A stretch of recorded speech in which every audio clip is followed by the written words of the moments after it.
Good morning. It's a day of Beatles music. Actually, that's what we had to say this morning. Good morning and welcome. Join together as we stand and sing our opening song entitled Grateful. Good morning. I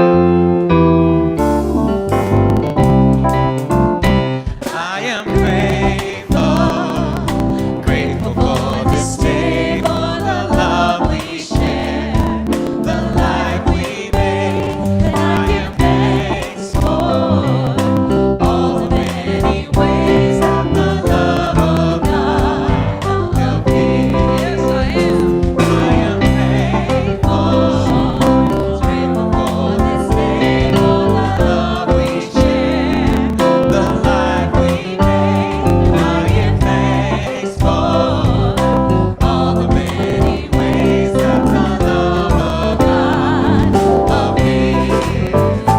I am thankful, grateful for this day, for the love we share, the life we made.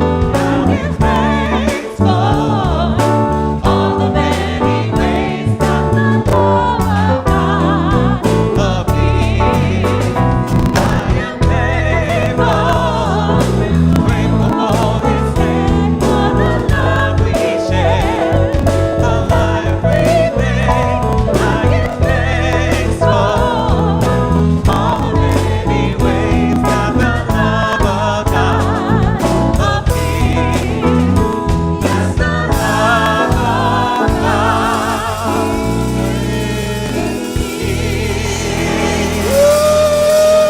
Hello, good morning. You may be seated. Since last you saw me, I joined the military. So, good morning. Welcome to Spiritual Living Center of Atlanta. We are just so honored and privileged to have you here, that you got up and dressed up and hopefully bathed and showed up, and knowing that what we are going to co-create together is something fantastic, that we leave different than how we arrived. Doesn't mean that we arrived in any form of lessness, but it means that what we are is perpetually expanding. And so just the intentionality of being here says a lot about who and what you are and what we are and what we are as a community. So welcome. So much going on. They say that no news is good news. And so no news in regards to the teens having made it to camp.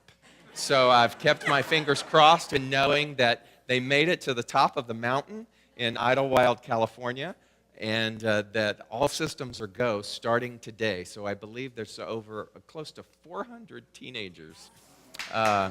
Yes. That's a lot of teenness. And a lot of counselors, a lot of chaperones, a lot of teachers, and a lot of fantastic programming that are going to happen tonight. So what we know is we're going to hold space for them, okay? This week we're going to know the highest and best for them, and that their heart and their needs and their spirituality is fed at a depth that they haven't yet experienced before. So we're going to know that to be the truth of them. We give blessings to Carl Gustafson, who is our teacher, who is also there with them, and some guy named Ty Andrews, who's also there. And what we're going to know is just that we're going to get glowing reports. So we'll fill you in. So thank you for being here, and here to let you know about all the other great stuff that's happening and to fill you in on our Super Soul Sunday series and everything else. You got that right? Yeah. Okay, good. It's David Aurelio. Good morning. The big news I want to hear is Ty and the toiletries and the shoes that went to camp. I know that that's going to be It was story. a drama. I was going to say, welcome to the Spiritual Living Center of Atlanta. We are a center that recognizes everyone on their spiritual path. And we hope to be a place of great inspiration, thus allowing you to tap into your inherent greatness and to live inspired. And we also want you to reawaken your spiritual magnificence. So we have been doing so for 35 years. It is not a small feat. We do it every week, and we continue to do it with great gusto. And as you look inside your program for the month, you'll see all the upcoming events and all the activities that we have going on. That's something for you to take with you. Please do so because it is a great resource. I do want to draw your attention to a few quick things. The first thing I want to draw attention to is actually put a spotlight on one of our ministries. It's called the Care Ministry, or Caring Ministry, as some of you might know it. It is beautifully run by one of our practitioners, Essie Freed, and she's going to tell us more about that because I think you all need a little bit more information. Thank you, David and Reverend David. SLC Care Ministry treatment team is made up with about 19 people, and they are practitioners and ministers, and they use affirmative prayer to help people that are ill, that are injured, or just going through an emotionally rough period. But what I'm really excited about is the Care Ministry visiting team.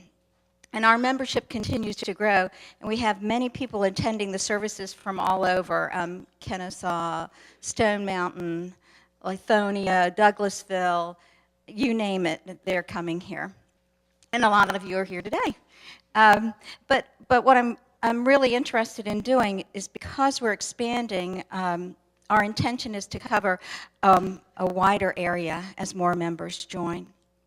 So we're inviting those that are interested to volunteer to visit people in their area who may want supportive visit, or to deliver a healthy meal, or ride to the grocery store, doctor's office, or ride home from the hospital, which we just had that request. So please stop by the table today. It's in the lobby if you care to sign up, or just to say hi, and I can answer some of your questions. And for those of you who are in a hurry, we have flyers on the table. And let's let people know that they're supported by SLCA and that SLCA cares. So thank you very much. Our Cancer Survivor Thriver group meets today in the small classroom after the second service. And we've got a really fun event coming up in August, and I want to start getting you all aware of it, because have you ever taken a cycling class? Well, if you haven't, I haven't either, and I'm going to do it because it's like, and I'm going to be on my bike, and it's not going to be the one with the bell on the front or the tassels. But anyways, it's Flywheel Sports and Recreation on Saturday, August the 9th from 11:30 to 1. It's a charity ride for SLCA. No prior experience is necessary, and everyone's invited to come out and have some fun. The ride experience itself takes you're on a custom-engineered stationary bike. It will last 45 minutes. And the ride includes climbs, descents, Lord help us, while working with arms and weighted bars. It's an amazing escape that challenges your body to relax your mind and spirit.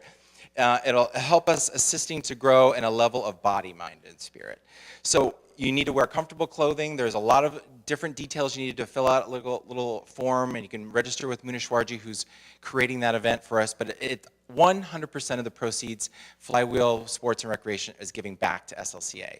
So it's $20 to do it, It's going to be a lot of fun. We'll get on a bike, we'll sit there, and then they just want you to see their beautiful facility, which I hear is pretty amazing. It's in Buckhead. So if you want information on that, there's flyers out on the wall, so please join us for that. It should be a very fun day.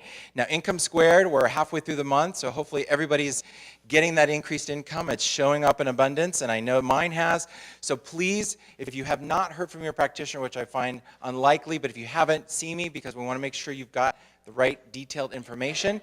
And also, we've got great experience with the last week with the Super Soul Summer classes. Everybody who's had groups meet have enjoyed it. I love the small group setting and definitely felt that it was a great way for community to come together in a smaller way. So if you have not met with your group or there's some issues with your group, see me afterwards so we make sure you guys all connect in the coming weeks, because that's up to a great success. MCC Food Drive. We have delivered, I think, our 6th load of food over to MCC. Right when their kitchen gets low, we refill it right back up again. So Reverend Paul wrote a beautiful thank you to us, which I put on our Facebook page. Again, thank you to all of you, because we are living love right here, and I appreciate all of your support with that. We're going to continue doing that to the end of July, so if you are interested in bringing a canned good, or some of the items are listed out there for you to see, and also toiletries is something else they're interested in as well too. Next Sunday, our board is going to be doing a financial update. When we did the town hall meeting last spring, one of the suggestions that came up there was you guys wanted financial updates more regularly than just once a year. So the board will be meeting to give you the update of where we're at right now, and I think you'll be very pleased. So they'll be meeting after the second service next Sunday. So if you can join us for that, everyone is welcome. Are there any first-time visitors joining us for the very first time today? If you could raise your hand. If you could stand up so we could welcome you. Welcome very much.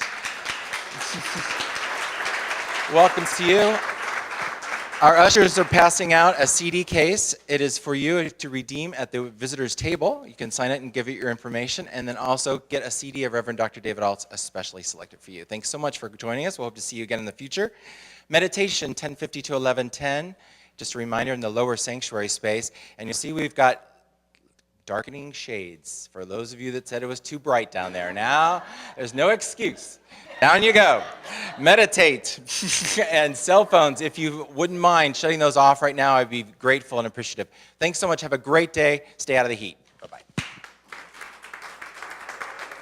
Thank you, David.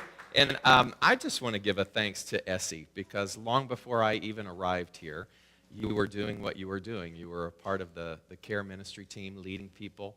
And I love the fact that the need has grown as we have grown.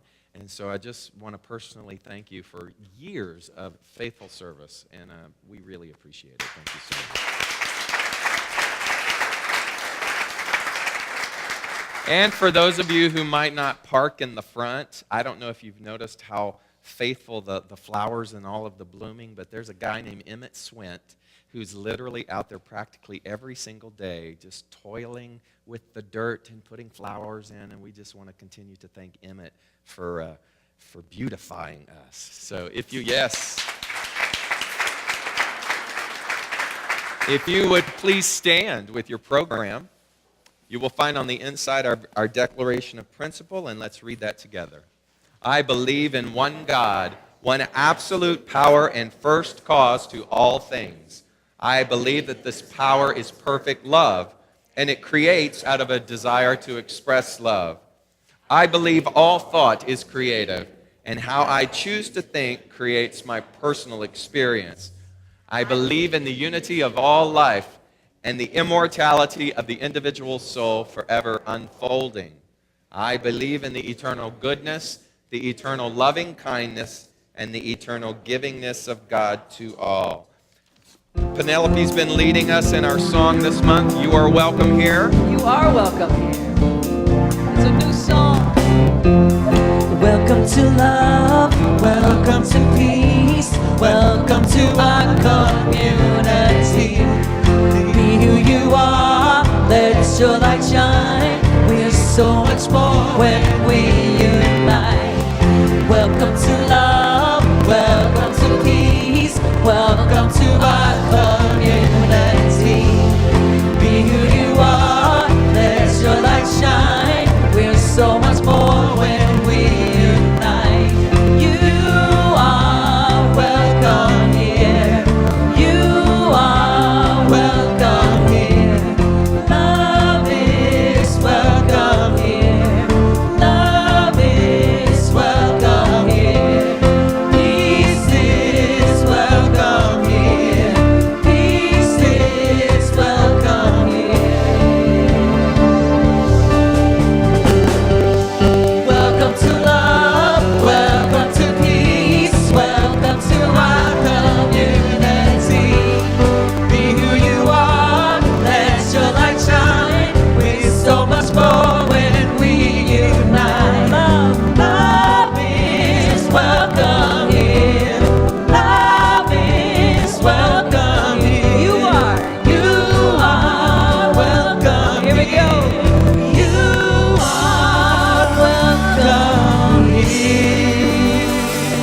Take some of that welcoming spirit and turn to those and say, good morning.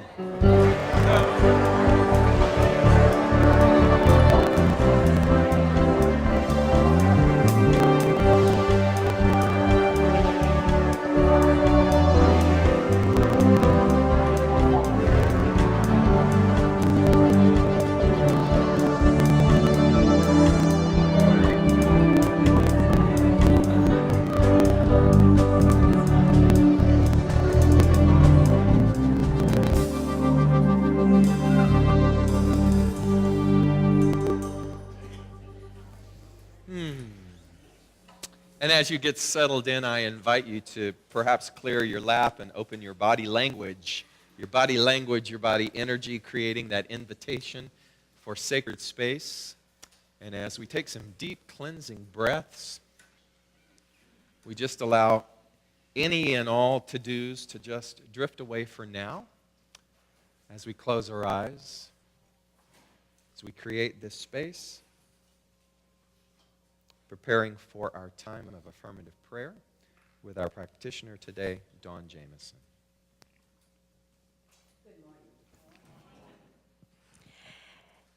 As a practitioner, one of the things we did during our learning experience was we had to complete term papers. And in one of the term papers, I addressed the principle of the practice of conscious change, which Ernest Holmes, so one of our founder, not one of the founders, he's our founder, he talked about this conscious change. And the conscious change, he talked about it in a direct manner and a very eloquent manner.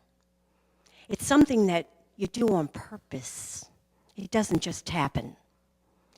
And so I focus on practicing that conscious change in body, mind, and spirit every day when I walk my dogs. And there's something that I pay attention to when I walk my dogs, something so beautiful. That's the trees that I see in nature. There are many different trees. There are trees that are large, there are trees that are small, there are trees that are leaning to one side or the other. Big trees, small trees, but they're all trees, and they're all gifts from God. And so today, as we move into our affirmative prayer, I would like you to make the connection between affirmative prayer and trees. The foundation of the tree, the core of the tree, that is you, perfect, whole, and complete. There is nothing that you need to do to be better, to do better. You are the best right here and right now. So as you center yourselves and we move into affirmative prayer, that quiet time, know this with me. There is only one magnificent power everywhere. It cannot be denied. That power I call God. And what I know about that perfect power, that power wants to work through me to the extent that I take responsibility and allow God to operate through my entire being. My life is enhanced. And what I affirm today is that I am whole. I am complete. There is nothing that needs to be added to what I already am.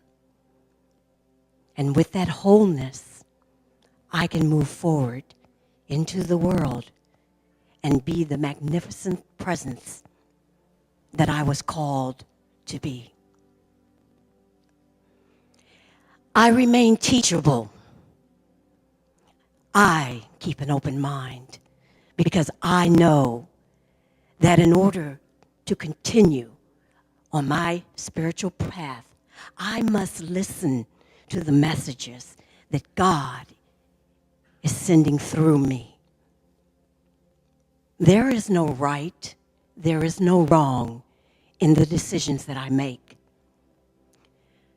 The branches of that tree, they are love, health, creativity, and they are wealth. The leaves are the actions, the decisions that I make each day to make my presence in this world more profound. What I choose to give shows up in the leaves of the tree. And as those leaves drop from the branches, new leaves will eventually show up. Those new leaves show up through my attending classes, showing up here at the Spiritual Living Center of Atlanta on Sunday, listening to Reverend Ault's messages, by communing with those people that I love so much here in our community. I know that all is well. All is happening on purpose. And I continue that knowing through faith, through my connection with my faith.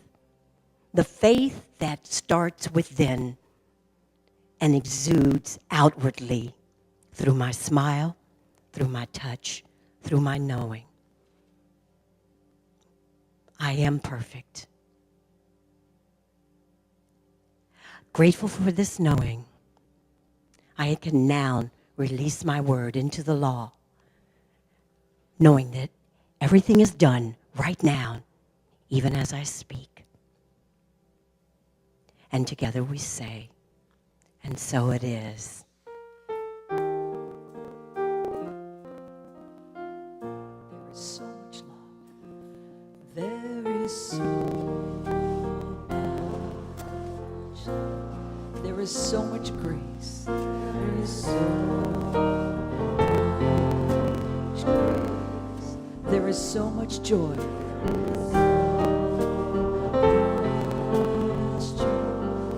In this place.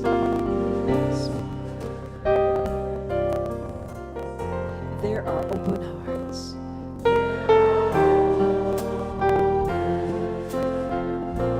There is peace on each face.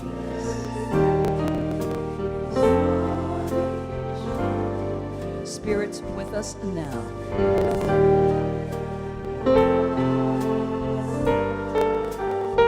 In this place. In this place.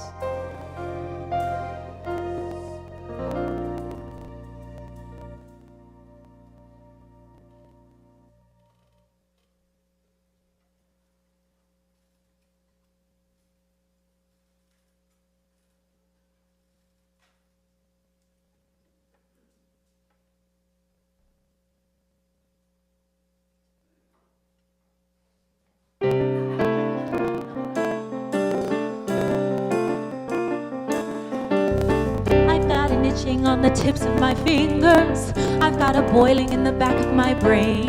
I've got a hunger burning inside me, cannot be denied. I've got a feeling that the Spirit who made us, when it was kindling the pulse in our veins, it left a tiny spark of that fire smoldering inside.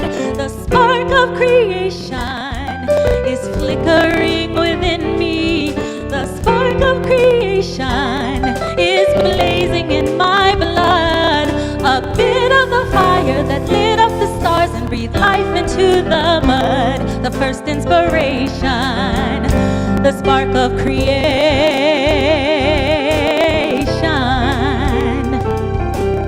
I see a mountain and I want to climb it. I see a river and I want to leave shore. Where there was nothing, let there be something, something made by me. There are things waiting for me to invent them. There's worlds waiting for me to explore.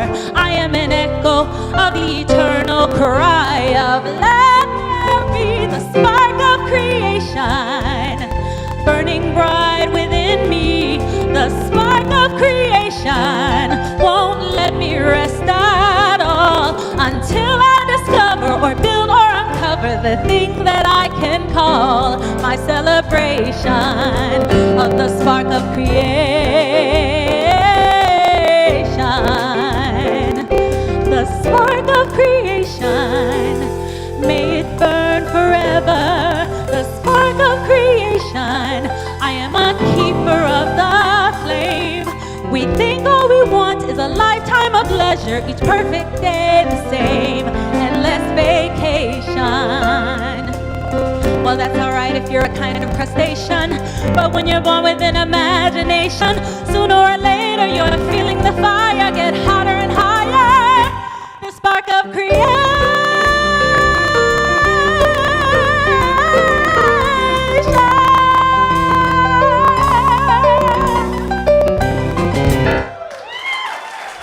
Trishla Wooten. It's wonderful to have you back, Trishla.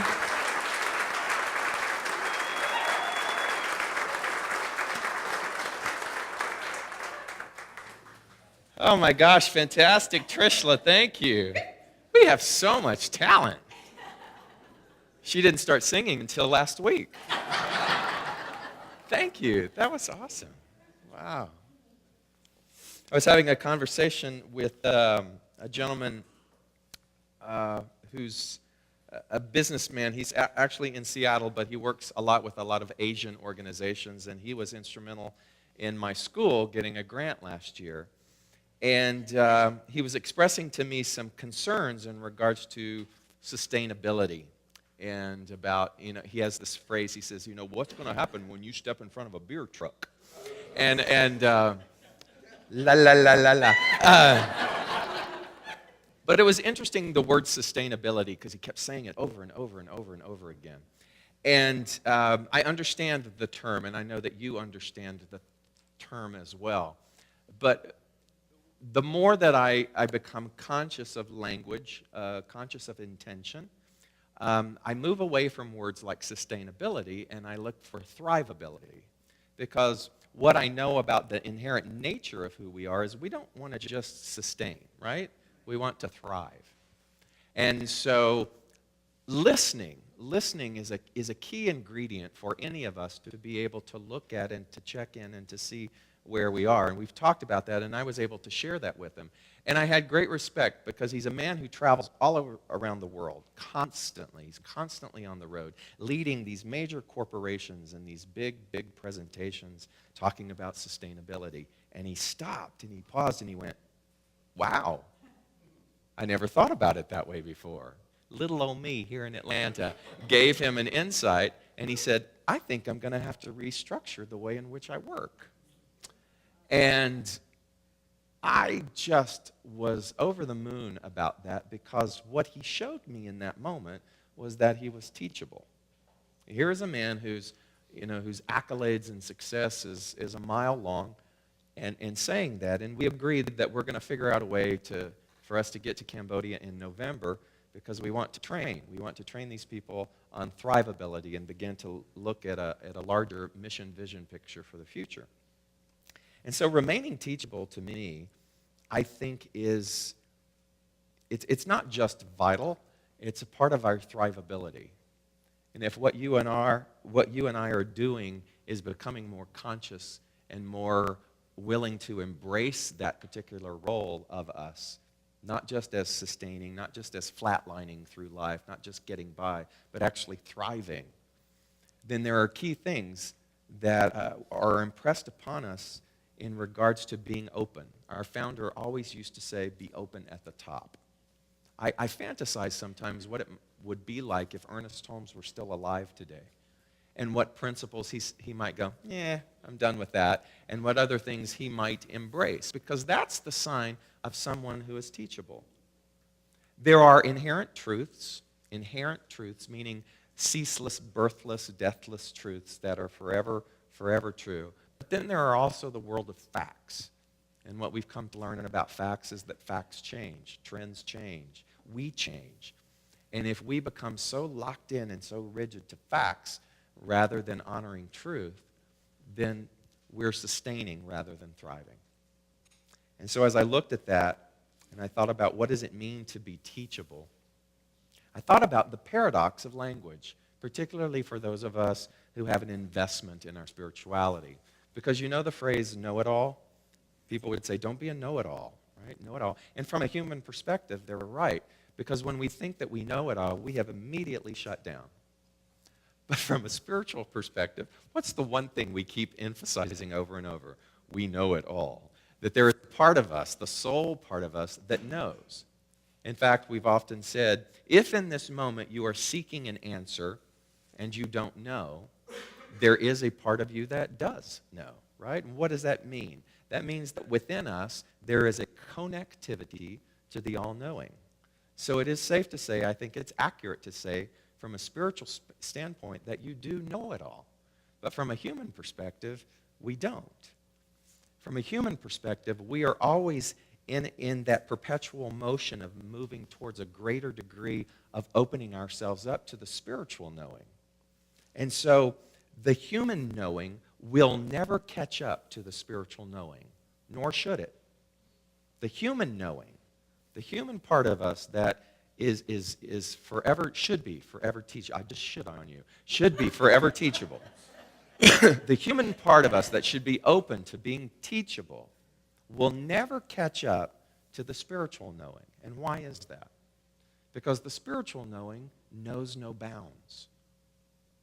It is not finite. It is infinite. It is the perpetuation of all of creation, that spiritual knowing. That's what is contained within us. So when we refuse to learn, when we think from an earthly perspective that I know it all, what are we actually doing to the spiritual knowing? We are closing and shutting down.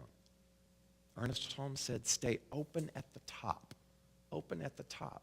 Be willing to throw out all systems that you have outgrown. Be willing to throw out whatever books, whatever information that may have served you at a different time period. Be willing to toss that out and to move on to be teachable to what is next. You know how we're always talking about purging? It's really good to purge your house, to clear, to get rid of the clutter. One of the key things that's vital in that decluttering is your bookshelf.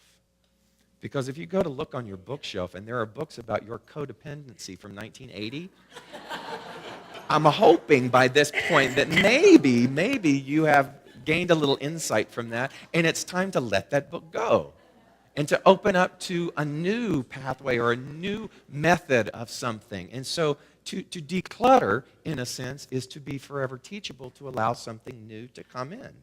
So we do know it all. We know it all from a spiritual perspective. But our human knowing will always be striving to be in alignment with that.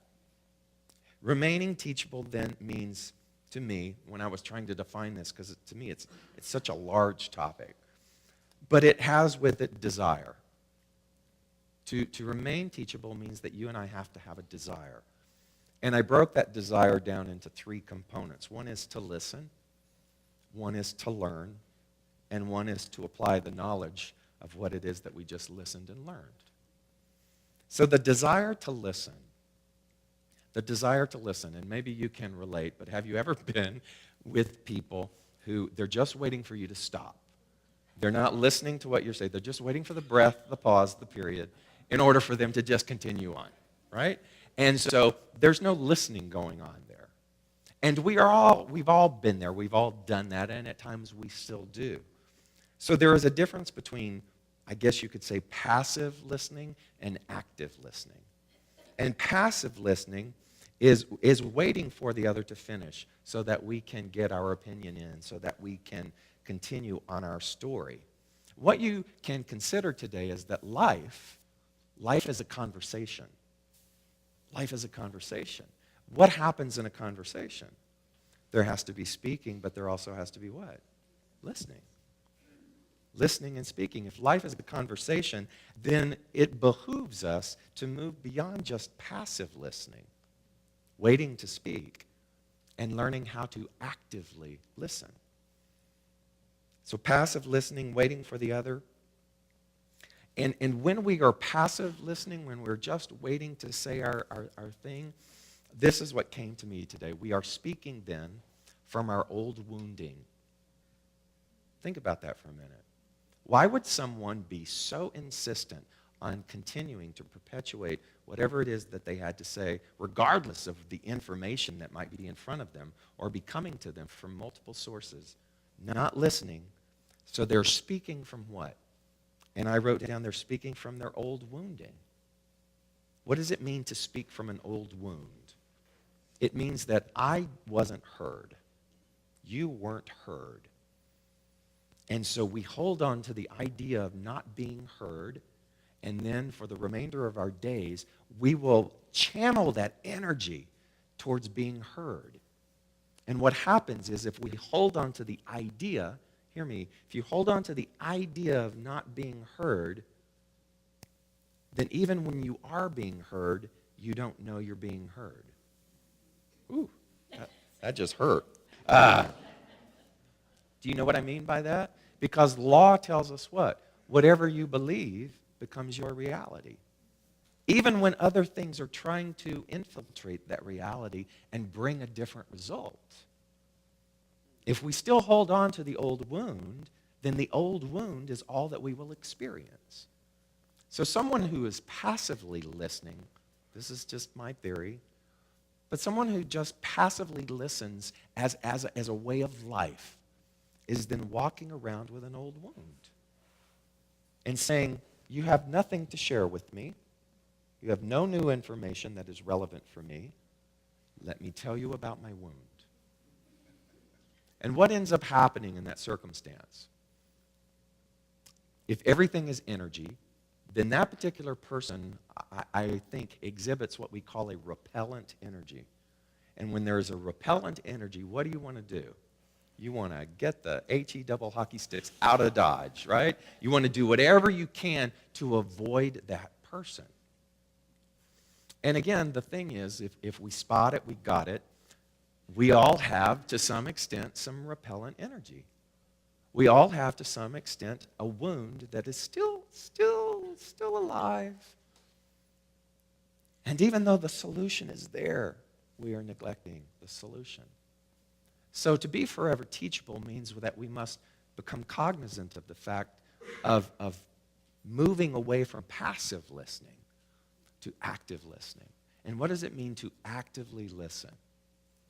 Well, what I've come to realize is that actively listening means that the conversation is constantly happening.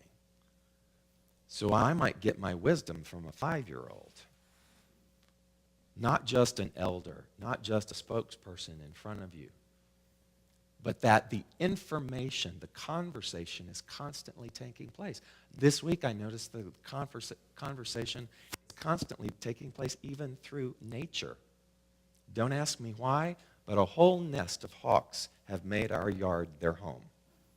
So there is wah, wah, wah, constantly. And I'm going, okay, I'm listening. It's fascinating. And they've gone from fledglings now to dive bombers. I mean, these guys are amazing. But they are, and so if you think of nature, if you think of life as a conversation, what does that mean? What is the totem of a hawk? So I look it up and because I want to be forever teachable, and like any bird of that nature, we are told that what it is doing is offering us to look at things from a higher perspective. When we're down here on the ground, we see certain things. You can't see the forest for the trees, and so what does hawk energy mean? I'm willing to be teachable. I love animal totems just like everybody else, right? You have your little your book that you open. And so to me, it's about how do you see the bigger picture? And what's going on in my life right now that I need to see a bigger picture? And so I meditate on that. I'm trying to be teachable. Last night, I'm walking the dogs. I always walk them sometime between 9 and 10, when the fireflies are at their height, because I'm fascinated by that. trying to catch them. And so I'm walking the dogs, and for the first time since living in Georgia, we're on a street, mind you. We're on the street.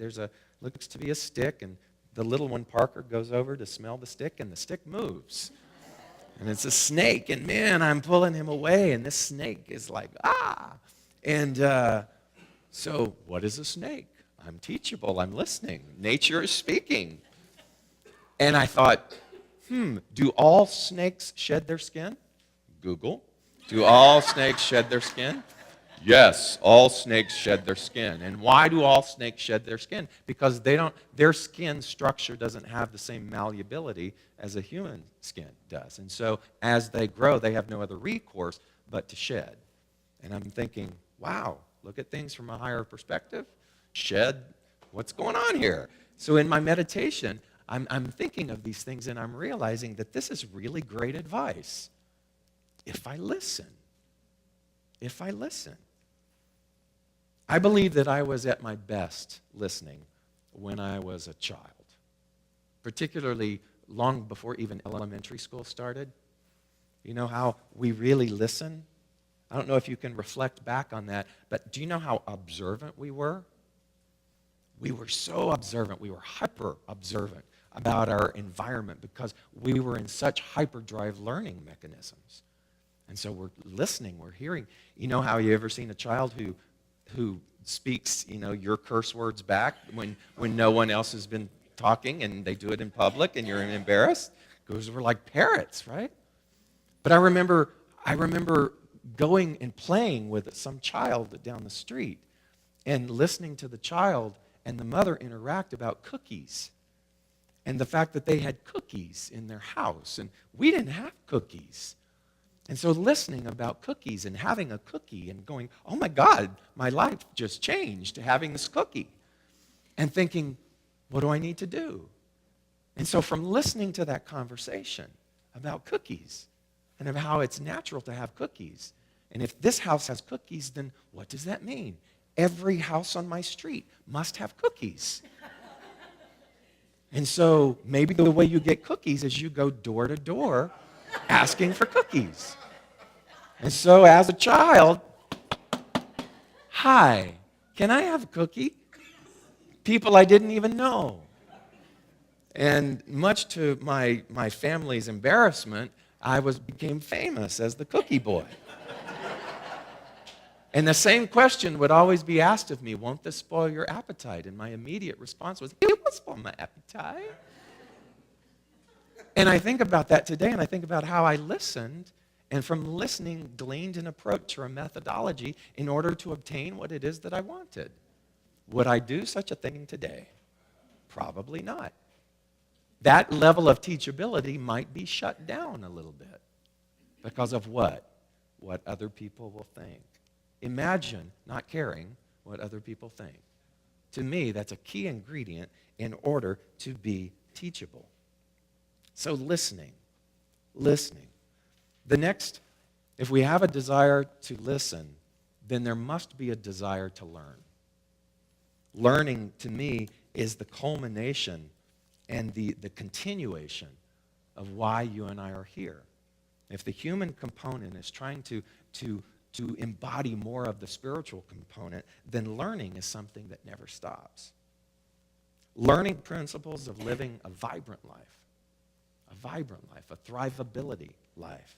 There was a song lyric that said, you and I were not born to just live. We were born to thrive and not just to survive. So what is the most important thing then, if you had to pick, what would you say is the most important thing about learning for you?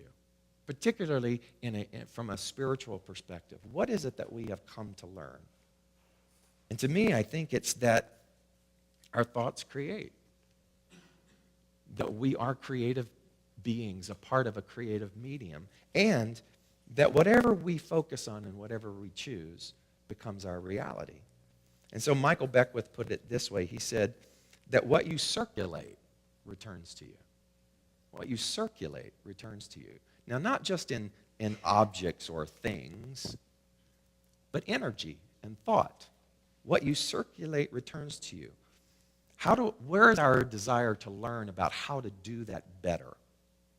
Where is our desire to learn about becoming so hyper-aware of what it is that we circulate? Because the word circulate comes from the root word circuit. That's what a circuit is, that which returns to its point of origin.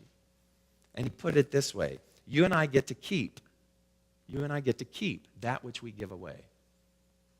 Where are you in your desire to learn what it is that you're giving away? And how do we give away better? So if you and I give away judgment, we get to keep what? Judgment. Fun. Good times, good times. And so judgment then becomes a vital part of our life. And I think that this key thing is so impactful in regards to living a conscious life. How do we have a desire to learn what it is in regards to circulation? And so, is there a difference then between judgment and observation? I think there is. I think that you and I can observe the world and not judge the world. But boy, to learn how to do that takes what? Practice. How do you and I learn to observe the world and all of its effects, but not judge it? Because when you do not judge it, what are you then seeing in your observation? That God is all that there is, that there must be some perfection, even in the insanity of what is going on. And again, to be open at the top, to be teachable means that we must work on this consistently. I will just make a confession to you. My heart so hurt when I saw those people rejecting those children. Because, my opinion, it's not an immigration issue, it's a refugee issue. And that's different. And so knowing that those children are going to be sent back into an environment where they will either be abused or neglected or murdered or drugged or whatever it is, that doesn't feel good. And so in sitting with that, I go, how do I reconcile? How do I reconcile what I know spiritually with what I see physically? And I have to learn. I have to be willing to learn that there is reconciliation. There is reconciliation. There must be reconciliation, or why are we doing this? And so in my desire to learn more about how to do that, I have to move more towards observation rather than judgment. And in my observation, what are you and I called to do? We're called to go to that place, that stillness, that knowing, and to treat and affirm and see the highest and best. Not to just stand on the sidelines and wring our hands and go, isn't this awful? And then, if you feel called to do something on a tangible, physical level, then we go and we do that thing, but from a place of observation, not a place of judgment. There's a big difference. So I can observe, let's say, the influence of the poor choices that are being made from someone who uses drugs. I can observe that. How can I not judge that person? What's the difference? Because if I'm judging them, I am condemning them. But if I'm observing, I'm beginning to allow myself to look deeper beyond the drug use and go, there's pain there. There's pain there.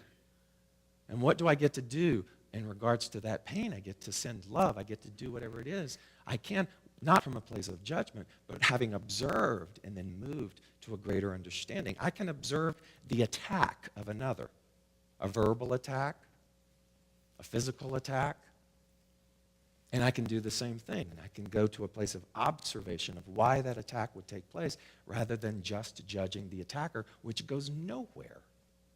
I can observe the hate speech and not be seduced and drawn in by it and judge it, because I can realize that for someone to go there, they must be in a lot of pain.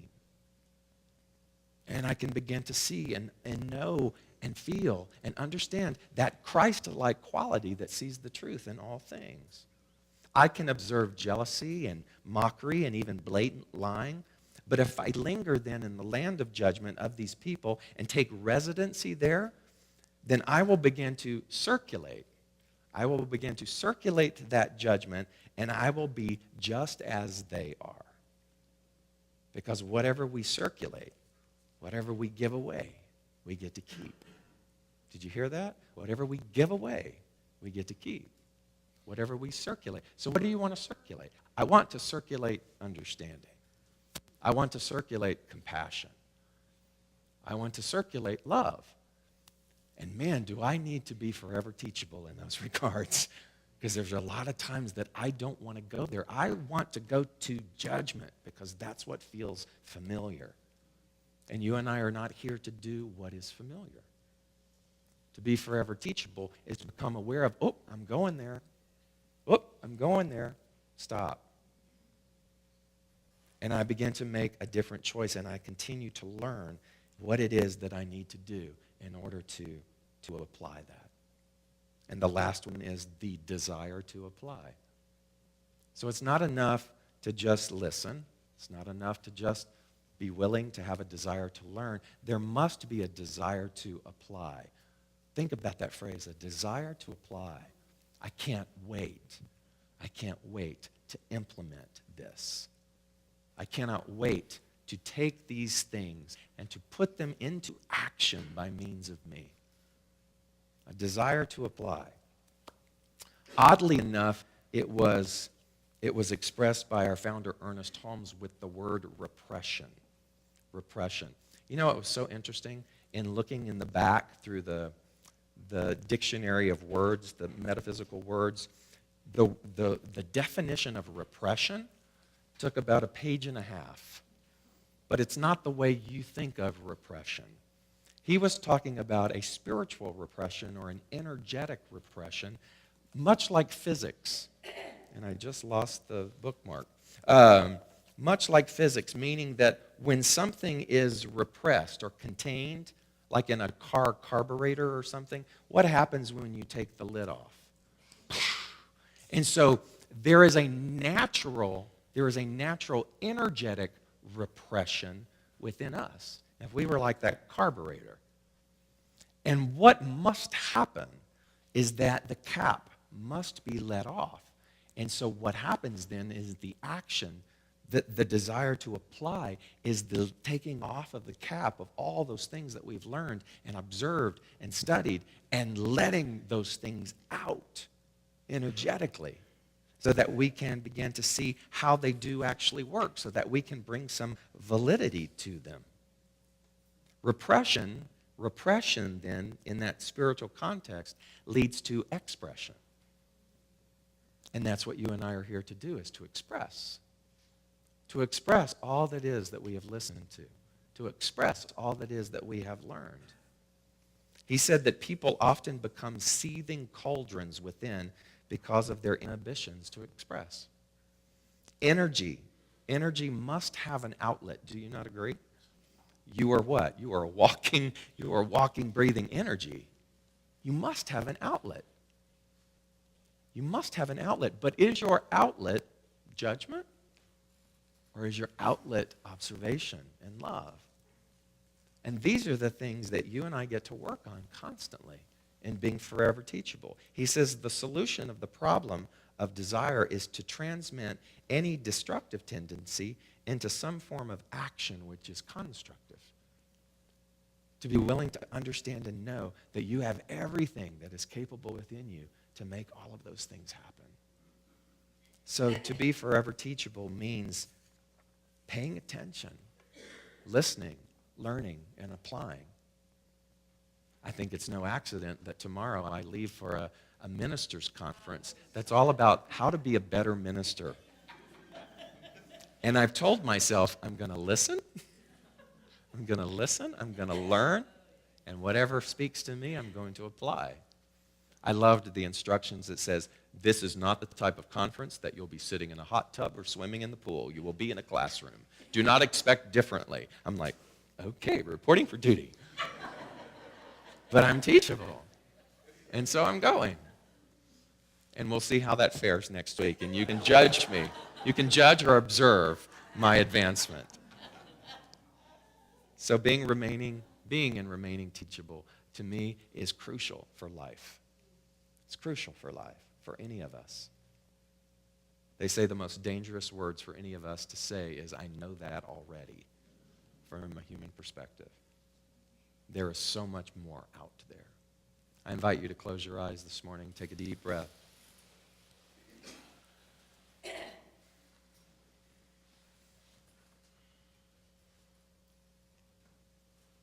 I think it's no accident that they call it the still small voice. The still small voice, because the still small voice requires us to listen deeply. And in our listening, we are assured that the answer is there. And so our question today is this: where am I blocking my teachability? Where am I resistant and pushing away the lessons, the truth, the advancement, the solution that is so eagerly knocking on my heart's door? Where have I denied myself the vulnerability to say I'm sorry, to open up, to be the first to apologize, to be the one that says, I do not know, but I'm willing. Where is that part of us that desperately needs to soften so that we can apply and listen and learn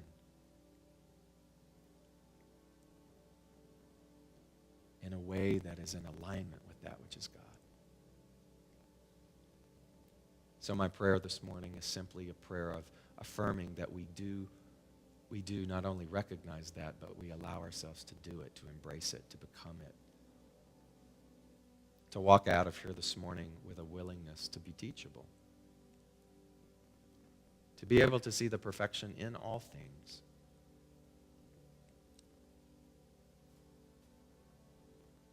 And to know that this outcome of learning has been waiting for us to recognize it for so very long.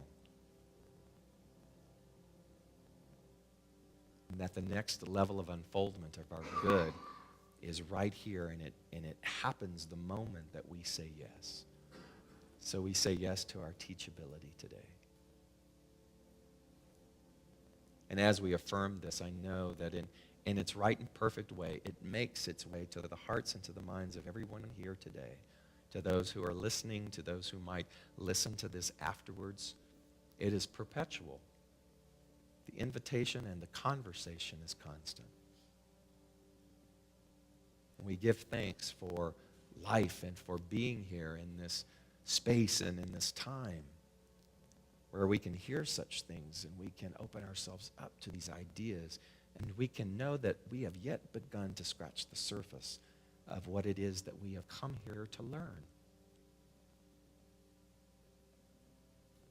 So from that place of humbleness and vulnerability and willingness, we simply give gratitude for the infinite creative medium that has brought us to life, and for the opportunities that lay before us. And in this space of gratitude and thanksgiving, we let it be, and we release it now into the beautiful law, knowing that to the degree of our willingness is the degree in which these lessons present themselves. And we say welcome and thank you. And together we say, and so it is.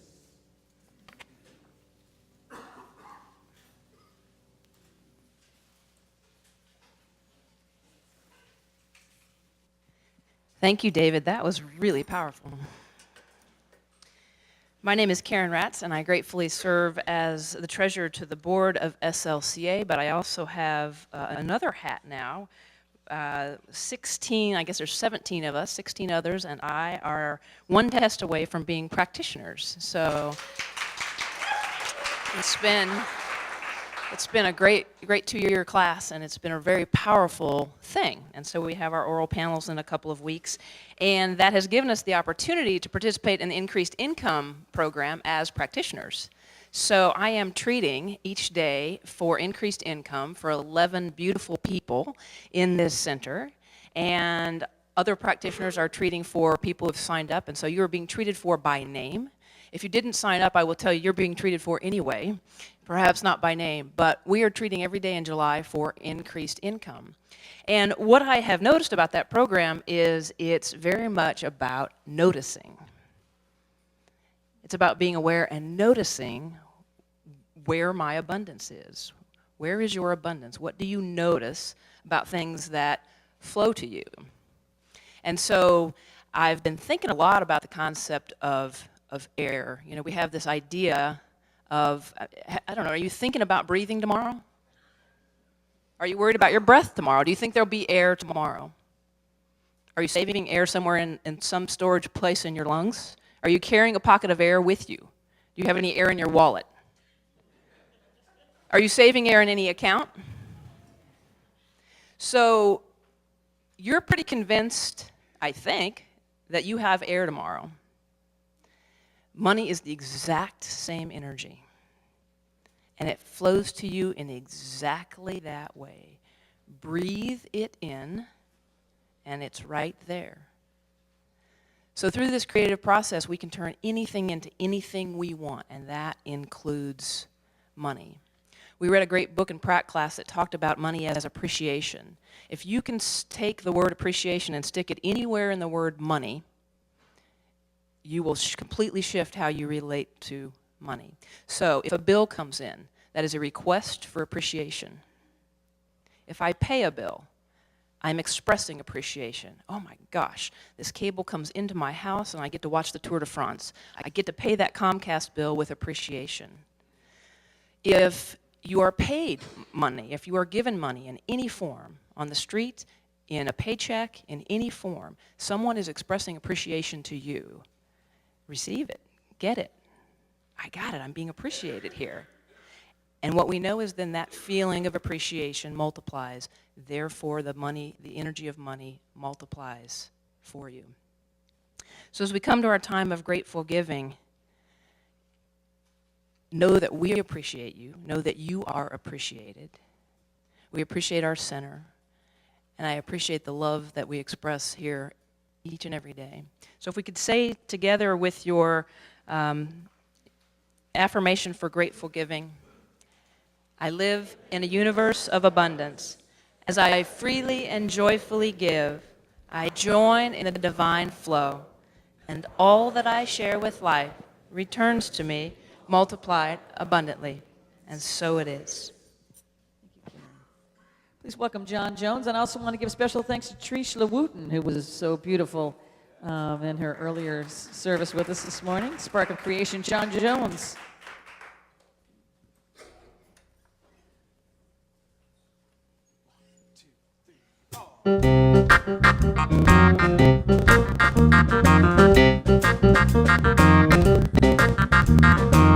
People keep on learning. Oh yeah. Soldiers keep on worrying. World keep on turning, 'cause it won't be too long. Y'all can put your hands together. Well, teachers keep on teaching, yeah. Well, our preachers, they keep on preaching. World, keep on turning, 'cause it won't be too long. Come on, y'all.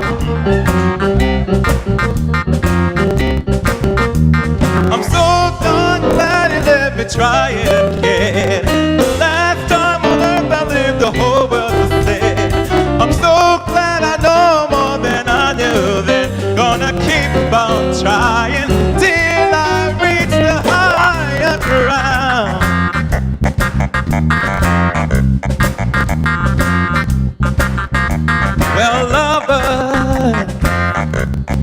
keep on loving. Yeah, believers, well, keep on believing. The sleepers, just stop sleeping, 'cause it won't be too long. Yeah, yeah. I'm so darn glad you let me try it again. The last time on earth I lived the whole world said. I'm so glad I know more than I knew then. Gonna keep on trying till I reach the higher ground. Higher ground. No one's gonna let me down till I reach the higher ground. Higher ground. Whoa, higher ground. Till I reach the higher ground. John Jones! Thank you. It's John's Thank first you. morning with us. We love that. Great. Thank you so much, John.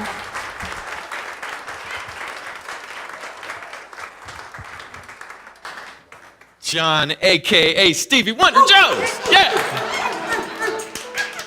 Now, you know, you guys have been here.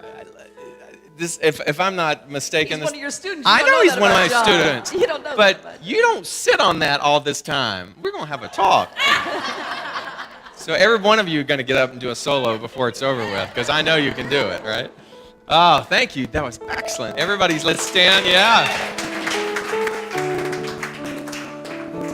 I'm going to invite our practitioners to come up forward and stand before you. They're here to offer you affirmative prayer.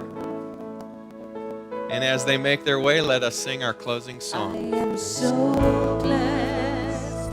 I am so blessed. I am so grateful for all that I have. I am so blessed. I am so blessed. I am so grateful. I am so blessed. I am so blessed. I am so blessed. So grateful for all that I have. I am so blessed. I am so grateful. We love you so much. Have a great weekend, everybody.